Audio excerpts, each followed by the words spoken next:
매주 월요일 여론조사에 나타난 진짜 민심 읽어보는 여론톡톡 시간입니다. 오늘도 김명준 배재대 석좌 교수, 배종찬 인사이트K 연구소장 나와 계십니다. 어서 오십시오. 안녕하세요. 안녕하십니까? 안녕하십니까? 예. 먼저 윤석열 대통령 지지율부터 분석을 해보겠습니다. 지난주 금요일 나왔죠? 갤럽 여론조사요. 윤석열 대통령 국정 지지율이 36%, 전주보다 3%포인트 떨어졌어요. 그 배경을 어디에 있다고 김명준 교수는 보고 계시나요? 일단은 뭐 지금 한국갤럽 예. 조사나 예. 리얼미터 조사를 통해서 봤을 때 2월 5주를 기점으로 해서 예. 조금씩 이제 변화가 오는 거로 지금 나타나고 있지 않습니까? 예, 리얼미터 조사도 네. 잠깐 보여주실래요? 예. 그리고 또 더 나가서 정당 지지도도 보면은 예. 2월 5주를 기점으로 해서 국민의힘 정당 지지도가 아주 굉장히 빠르게 예. 그 하락하는 모습을 좀 보이겠는데, 그러면 2월 5주 때 어떤 일이 벌어졌을까? 예, 2월 저희가 5주. 예. 이 방송을 통해서 당시에 대통령의 국정지도가 가파르게 상승할 때도 불구하고 예. 지금이 굉장히 중요하다. 네. 빨리 의사 파업과 관련된 부분에 대해서 예. 나를 생명을 다루는 거기 때문에 예. 노조 파업과는 이게 질적으로 다르다라고 하는 거를 한번 말씀을 좀 드렸는데요. 네. 하여튼 한마디로 얘기하면은 그동안 이 선거판이 한동훈 이재명 예.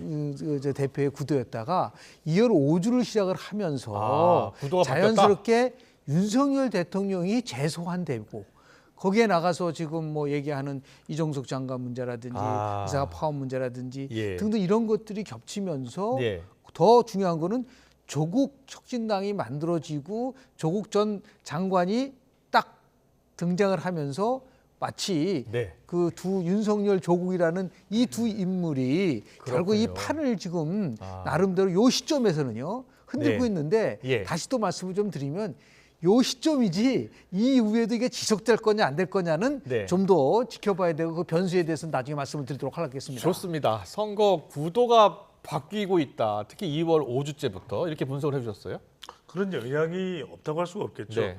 우선은 들어왔던 대통령 지지율에 중도층과 지지층 일부가 이탈했다. 그러면 결과적으로는 피로감이거든요. 그러니까 피로감. 대통령의 지지율이 예. 상승할 때는 예.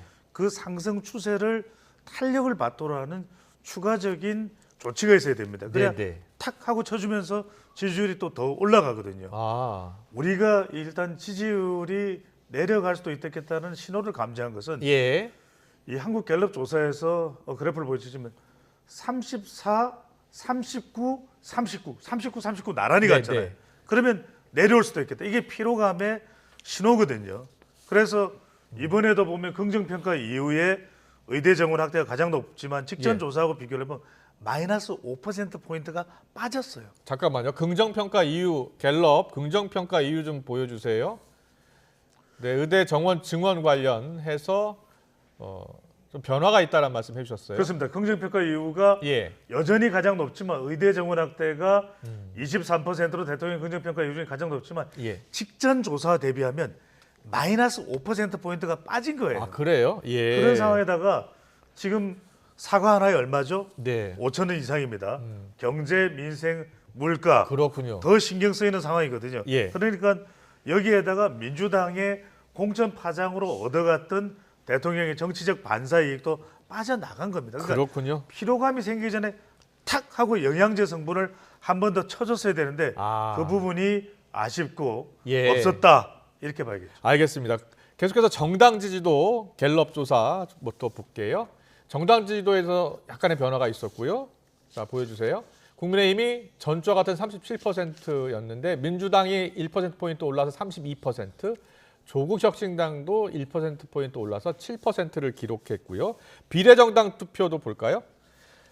갤럽 비례정당 투표, 예, 국민의 미래 34%, 네, 자, 리얼미터 비례대표도 먼저 볼까요? 국민의 미래 31.1%, 그리고 더불어민주연합이 18%, 조국혁신당이 26.8%로 리얼미터 비례정당 투표에서는 조국혁신당이 26.8%로 더불어민주연합보다 더 높게 나타났어요. 이 화면을 그대로 두세요. 예.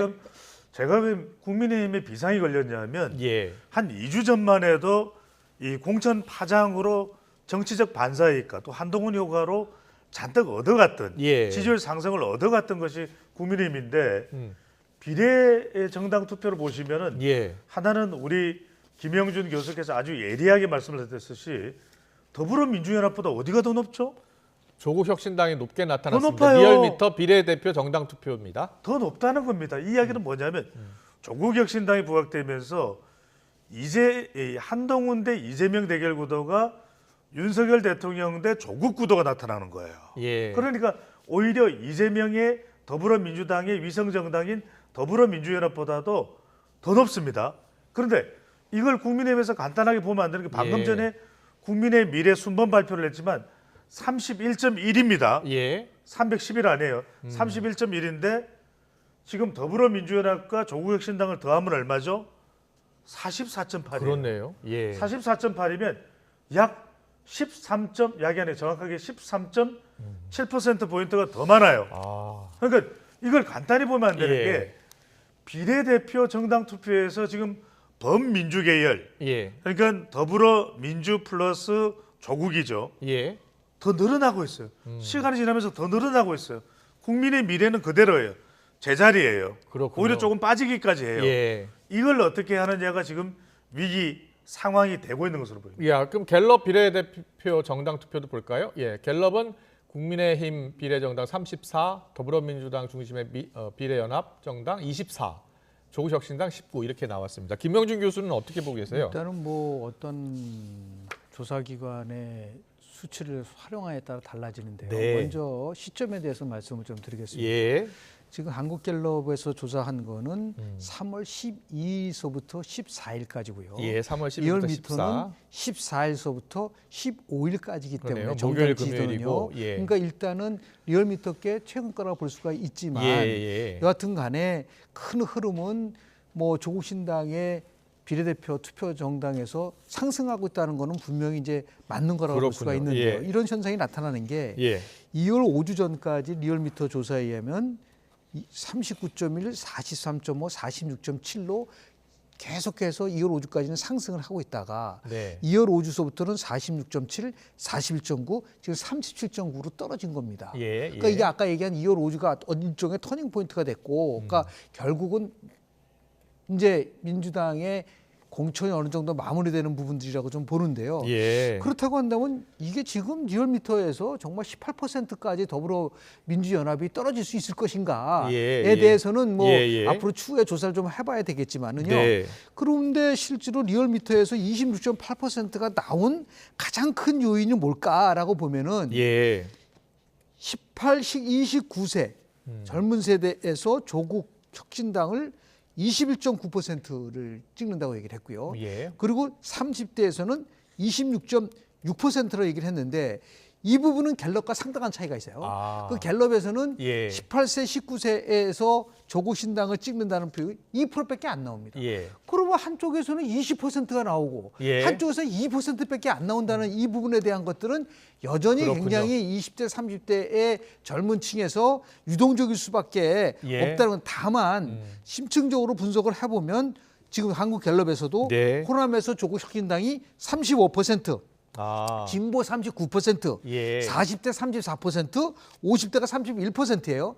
이거는 전통적으로 민주당 강세 지역에서 조국 혁신당이, 그러니까 조국의 돌풍의 핵심은 이재명에 대한 심판이다. 이재명 공천에 대한 부분들이 결국 많은 민주당에서 지지했던 계층이 지금 가파르게 조국 신당으로 옮기고 있다는 것이 핵심이고, 예. 조국 신당이 아까 우리가 얘기한 것처럼 더 탄력을 받으려면 새로운 지지층을 만들어야 되는데 과연 새로운 지지층을 만들 수 있는 동력을 확보할 수 있을 것인가. 비례대표 명단을 본다든지 또는 지금 공약을 본다든지 했을 때 이제 지금 중도는 일시적으로 두 정당한테 실망을 해가지고 예. 리얼미터는 두 정당의 지지가 다 떨어졌어요. 네네. 이런 부분들이 과연 얼마만큼 지속될 것인가는 더 지켜봐야 될 거라고 좀 봅니다. 알겠습니다. 계속해서 또 다른 여론조사 결과를 보여드릴게요. 후보 중 다수 당선을 희망하는 정당에 대한 질문입니다.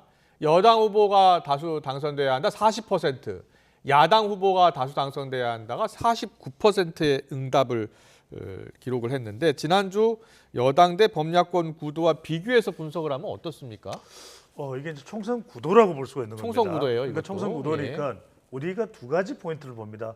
한 가지는 현 정부에 대한 정부 지원론이 40, 예. 그리고 정부 견제론이 49다라고 하면은 그렇게 큰 차이는 아니지만 정부 견제론이 더 예. 높다고 볼 수 있겠죠. 네. 그런데 또 하나는 과연 더불어민주당이 그러면은 49%에 가까운 지지율을 얻고 있냐면 그건 아닙니다. 예. 그래서 우리가 이 총선의 구도와 정당 지지율 대결은 차이가 있다. 네. 그래서 오히려 정당 지지율을 봐라. 이 한동훈 대 이재명의 대결이다. 그랬는데 변수가 뭡니까? 조국 혁신당이죠. 아, 그러면서 윤석열 대통령이 잠잠했는데 예. 부각이 돼버렸어요. 그렇군요. 그러니까 지금 정부 지원론과 정부 견제론이 예.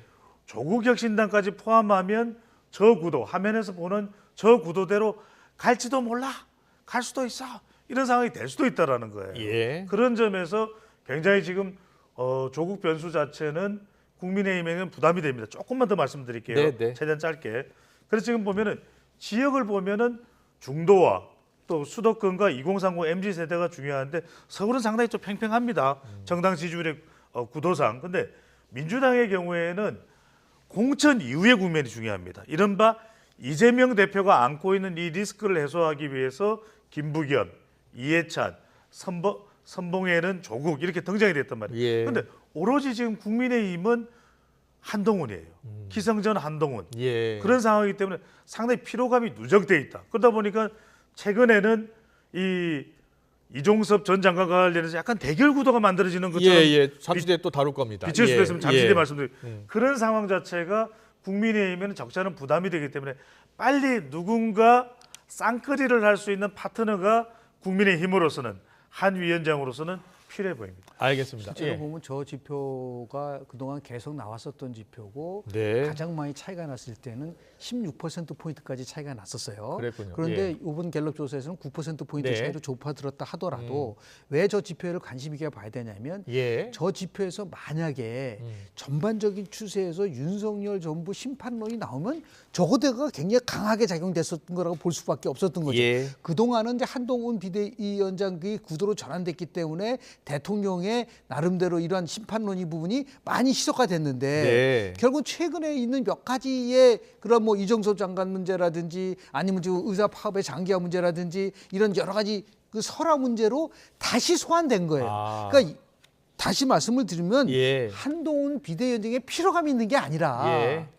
결국은 윤석열 대통령실에서 이번 총선에서 임하는 태도가 과연 무엇이냐. 아. 선거에 임할 수 있는 거. 그래서 지금 한동훈 비대위원장이 물론 나중에 나올지 예. 모르겠지만 지금 요구하는 사항이 있지 않습니까? 예, 바로 다뤄보겠습니다. 예, 즉각적으로 귀환하라. 예. 또 나가서 뭐 사과하라. 이런 예. 얘기가 나오는 것도 그런 맥락에서 이걸 빨리 다시 원점으로 돌아가지 않는 이상 네. 저 심판론이라는 거는 작동될 수밖에 없는 구조고 그렇게 되면 결국 이제 국민의힘이 수도권에서의 위기가 나올 수밖에 없는 것이고 지금 수도권에서의 정당 지도를 보더라도 굉장히 나름대로 국민의힘에게 불리하게 지금 돌아가고 있다. 그렇군요. 라는 말씀을 좀 예. 드립니다. 지금 전국에 핫 이슈가 되고 있습니다. 예, 이종섭 주호주 대사 어제 한동훈 위원장이 즉각 귀국해야 한다라고 했고요. 네. 그리고 황상무 수석 같은 경우에도 스스로 거취 결정을 해야 한다라고 했는데 오늘 대통령실 입장을 들어보면은 한동훈 위원장하고 결이 달라요. 거기다가 당 내에서도 치육의 핵심으로 꼽히죠. 국민의힘 이용 의원 오늘 라디오 인터뷰에서 이렇게 얘기했는데요. 어떤 이야기인지 듣고 오겠습니다.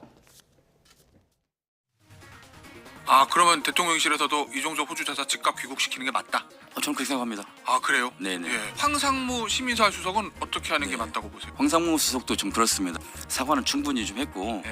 근데 그 사과에 대해서 국민들이 직접적으로 받아들인다면 예. 여기서 정리되겠지만은 그것에 이슈가 계속되고 국민들이 받아들이지 못한다면 스스로 좀 거취를 결정하지 않을까 생각합니다.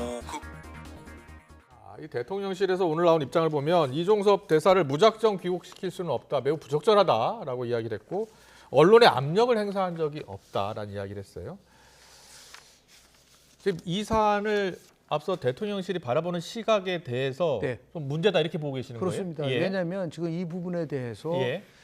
가장 큰 핵심은 이렇게 생각을 하는 거죠. 그러니까 결국은 대통령실에서 모든 것을 주도하고 굉장히 거칠고 투박하다라는 것 인식을 갖게 되면은 예. 이것이 이제 결국 마이너스된 부분이고요. 아. 더 나가서 지금 우리 지난주에 얘기했을 때 야 이거 참 특이하다. 한국갤럽 조사 서울에서 예. 민주당 지지가 24인데 네. 국민의힘이 45%라고 얘기를 했는데 네. 이번 주 조사를 보니까요. 네. 역전이 됐어요. 그래요? 민주당이 32 그리고 예. 무려 국민의힘은 15%포인트가 떨어졌습니다. 네. 그리고 50대에서도 보면 지난주는 34대 41로 국민의힘이 앞섰는데 네. 지금은 오히려 37대 31로 역전됐어요. 그러면 서울하고 50대에서 왜 이런 반응이 일어났느냐라는 것을 보고 했을 때 지금 얘기하고는 두 가지 이슈가 여하튼 간에 간접적이든 직접적이든 분명히 영향을 미치고 있는 부분들이 예. 있는 게 아니냐. 아. 오히려 저는 한동훈 비대위원장이 더 강하게 이 부분에 대해서 입장을 표명해서 갈등이 있다 하더라도 예. 가야 된다라는 말씀을 드릴 수밖에 예. 없는 거죠. 갤럽 정당 지지도 지금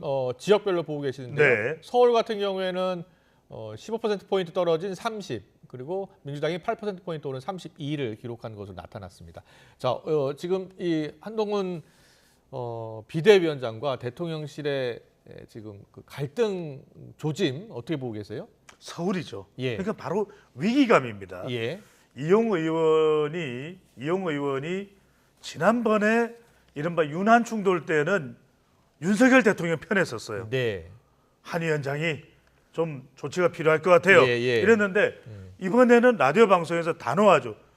주저없죠. 예. 지체없죠. 예. 왜냐하면 본인이 지금 총선에 출마를 하고 있는 상태입니다. 그렇군요. 그러다 보니까 예. 이게 위기감의 차이입니다. 아. 용산 청사냐 현장이냐. 예. 현장에서 본 사람은 이종섭 대사 빨리 귀국해야 됩니다. 예. 그리고 항상무 수석 거치 결정해야 됩니다. 예. 그러니까 한동훈 위원장하고 똑같죠. 예. 똑같죠. 예. 그게 왜 그러냐면 한 위원장도 이런 발언을 하는 이유가 네. 여론을 수시로 점검할 거예요. 아. 여론을 수시로 점검해 보면 예. 서울 지금 여론 우리 김영준 교수님이 분석한 거 보니까 여론 또 우리 YTN 보니까 여론 이거 바로 캐치가 가능하거든요. 예. 그러니까 이게 안 되겠다. 왜? 예. 중수층이 중요한데 위기감이다. 위기감의 두 지점은 방금 전에 우리가 보여드렸습니다만 한국 갤럽의 지역별 서울에서 1.5%가 아니라 무려 15%의 지지율이 달아났다. 네. 여기에는 해병대 플러스 의대 정원이 있는 것이거든요. 그러다 보니까 선제적 신속한 해소가 필요하다. 아. 이게 한동훈 위원장의 강력한 발언 또 이용 의원의 공감대 이렇게 네. 나타납니다. 앞으로 어떻게 흘러갈 것 같습니까? 저는 이 선거는 총선은 국민의힘 집권 여당 입장으로 본다면 정부까지 포함하면 한동훈의 것이에요. 사극은 예. 최수종의 것. 아. 그다음에 뉴스는 YTN의 것. 예. 그다음에 총선은 한동훈의 것. 집권 여당으로 본다면. 예. 그러면 이건 대통령이나 대통령실이 이기려고 들면 안 되는 거예요. 그렇군요. 빨리 이 조치에 대해서 빨리 신속한 화답이 있어야만 예. 시간을 자꾸 갑니다. 그렇군요. 대통령실이 크게 인식해야 되는 부분은요. 예. 왜 이런 현상이 나오냐면 뭐 이정석 장관이라든지 황상무 예. 시민사 그거보다 더 중요한 거는 네. 갤럽이 나름대로 조사를 해서 그 부분에 대한 해답을 줬어요. 이번 일로 그러니까 파업이죠. 의사 예. 파업이로 아플 때 진료받지 못할까 걱정된다. 69%예요. 아. 그리고 더 나가서 내가 아플 때 진료받지 못할 가능성이 있다라는 57%입니다. 예. 빅5 병원 있는 데가 어디죠? 예. 서울 지역이란 말이에요. 아. 그러니까 이게 지금 장기화되면 될수록 예. 이거는 굉장히 약재일 수밖에 없어요. 국민의힘에.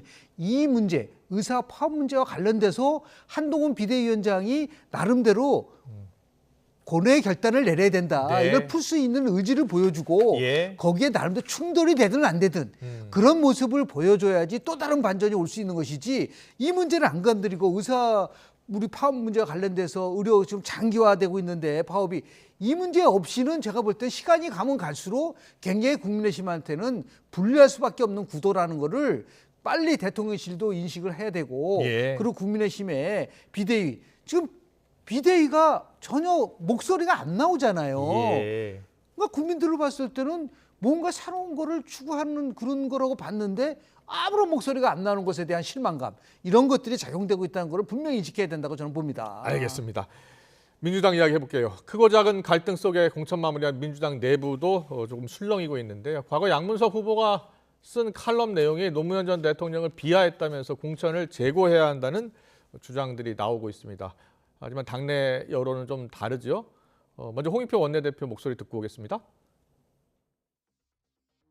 당 밖에서 여러 논란이 좀 제기되고 있습니다. 예. 당대표와 이해찬 대표께서는 이해찬 전 대표는 이 문제를 일단은 결과가 났으니까 승복하자라는 입장이신 것 같고 예. 또 반대로 정세균 전 총리 같은 경우는 노무현 재단의 이사장이기 때문에 맞아요. 상당히 반발을 하고 계신 것 같고 예. 김부겸 그 상임선대위원장도 문제 제기하고 당내에서도 의원들 내부에는 상당히 여러 가지 그 감론을박이 존재하고 있어서 예. 이 문제도 빨리 논란을 좀 종식하고 여러 가지 그 선당후사의 모습도 필요하지 않을까 생각합니다. 네, 배종찬 소장님께서는 이 양문석 후보 공천 어떻게 될 것 같습니까? 올 것이 왔다. 올 것이 왔다. 예. 그러니까 공천이 끝날 때 끝나지 않는 겁니다. 그러니까 계속해서 이 원칙 없고 또 국민의힘에서 공세를 하고 있지만 비명 행사, 친명 행제, 중도층에서 고개를 끄덕이는 일이 생기면 안 되잖아요. 예. 이번 선거는 중수청 선거입니다. 그런데 지금 홍익표 원내대표가 답을 알고 있잖아. 예. 이건 무리한 거다. 아. 그러면 이게 선제적으로 걸러졌어야 되죠. 예. 박용진 의원의 이 여파까지 계속 지속이 되는 겁니다. 그런데 우리가 지금 국민의힘 수도권 특히 서울 지역의 지지율이 위기다 이런 분석을 해드렸지만 수도권 판세는 지지율은 계속 유동적입니다. 무응답 비율이 지지하는 정당이 없다는 비율이 다른 곳보다 높은 곳이에요. 예, 그러다 예. 보니까 이 지역은 그래 이제 민주당이 좀 호조를 또 호응을 또 상승세를 얻고 있어 그러면 됐네 끝났네 절대 아닙니다. 예. 하루에도 12번 더 변하는 것이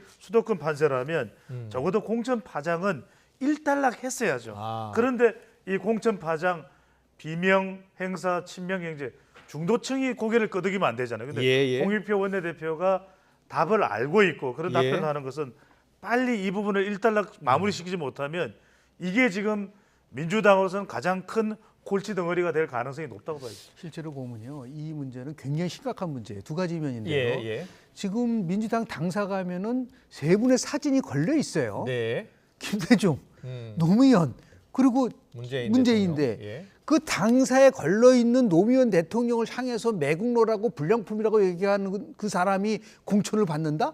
그러면 그 정당이라는 거는 결국은 그런 사람을 허용할 수 있는 거냐에 대한 정체성의 문제가 나올 수밖에 없는 거. 예. 두 번째는 지금 수도권 얘기를 하시지만 저는 PK에서 전멸당할 거다. 그러니까 PK 지역은 친문과 친노에 마치 정말 성지 같은데 그러한 PK 지역의 노무현 대통령에 대해서 저런 악담을 퍼붓고 있다고 한다는 것은 스스로 제가 볼 때는 예. 굉장히 자멸로 가는 것이다. 그래서 저는 김부겸 장관이든 총리든 우리 정세균 총리도 그 얘기를 했지만 우리 김부겸 전 총리가 공동선대위원장이라면 이것이 받아들이지 않으면 선대위원장 자리를 던지고 나와야 돼요. 양문석 후보가 오늘 봉화 찾았고 유가족에 대해서 아니 저건 뭐 사죄했고, 일종의 예. 쇼죠. 예. 그 전에 말을 해놓고 나서 먼저 가가지고 뭐 절마한다고 뭐 이렇게 예. 해결된다. 그래서 이 문제는 지금 얘기하는 국민의힘이 갖고 있는 여러 가지 악재 못지않게 예. 이 양문석 파동이 갖고 올 수 있는 나름대로의 악재는 계속해서 갈 수밖에 없는 부분들이고 지금도 홍익표 의원이 그렇군요. 그러자 선당 후사를 하라고 임종석 의원도 그 반대를 하고 있지 않습니까? 예. 이 부분에 대해서 빨리 결정을 내려야 된다고 저는 봅니다. 두 분 다 뭐 양당이 갖고 있는 여러 악재를 빨리 정리해야 한다라는 말씀이신 것 같아요. 잘 들었습니다. 여기까지 듣겠습니다. 지금까지 배종찬 인사이트 K 연구소장 김용준 배재대 석좌 교수와 함께했습니다. 잘 들었습니다. 고맙습니다. 고맙습니다. 감사합니다.